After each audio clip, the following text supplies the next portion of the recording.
اس دیش میں سب سے زیادہ ان پڑھ مسلمان ہیں، سب سے زیادہ اسکول چھوڑنے والے مسلمان، ڈراپ آؤٹ ریٹ مسلمانوں کا سب سے زیادہ ہے، سب سے زیادہ مسلمان ہیں اسکول چھوڑنے والے،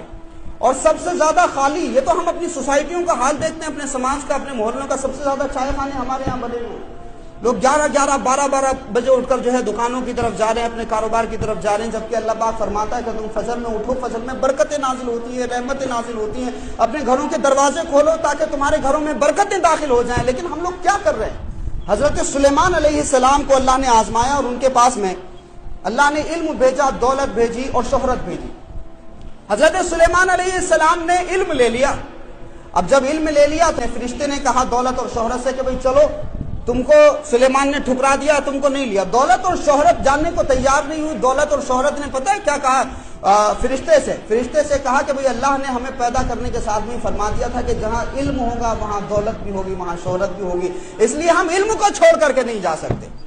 مجھے بتاؤ کہ ہم نے ایک علم کو چھوڑا تو غریبی بھی ہمارے دروازے پر آ گئی ہے اور ہماری عزت بھی کوئی نہیں بچی مارکیٹ میں۔ یہ دنیا میں جو بھی کچھ ہو رہا ہے نا،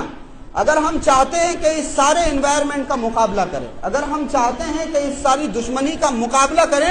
تو صرف ایک طریقے سے ہو سکتا ہے کہ ہم تعلیم حاصل کریں، علم حاصل کریں، تعلیم حاصل کرے۔ جو انسان اپنے آپ کو زیور علم سے آراستہ کر لے گا، اللہ رب العزت اس کو ترقی بھی عطا فرمائے گا۔ اور کوئی بھی کمیونٹی اگر یہ طے کر لے کہ چاہے جو بھی حالات بنے، لیکن اب ہم کو تعلیم نہیں چھوڑنی ہے، آدھی روٹی کھائیں گے، اپنے بچوں کو پڑھائیں گے اور اس دیش میں کنٹریبیوٹ کریں گے۔ اس دیش کے سنویدھان میں آج بھی اتنا زیادہ پوٹینشیل ہے کہ اگر مسلمانوں کے بچے تعلیم حاصل کر کے IPS بننا چاہیں، IAS بننا چاہیں، ڈاکٹر بننا چاہیں، تو سب کچھ بننے کی آزادی ہے۔ تو ہم خود ہی اپنے آپ کو روکے ہوئے ہیں۔ ہر سال جامعہ ملیہ اسلامیہ سے الحمدللہ ایک بڑی تعداد جو ہے UPSC کوالیفائڈ بچوں کی نکلتی ہے الحمدللہ، کیونکہ میں خود جامعہ سے ہوں تو میں دیکھتا ہوں کہ اگر بچے محنت کرتے ہیں اور تعلیم حاصل کرتے ہیں اور اسٹرگل کرتے رہتے ہیں تو اللہ رب العزت ان کو کامیابی عطا فرماتا ہے۔ لیکن ہماری جو تعداد ہونی چاہیے ہر جگہ سرکاری اداروں میں، اس دیش میں سیوا کے حوالے سے ہمارا جو کنٹریبیوشن ہونا چاہیے جتنی بڑی تعداد میں ہونا چاہیے،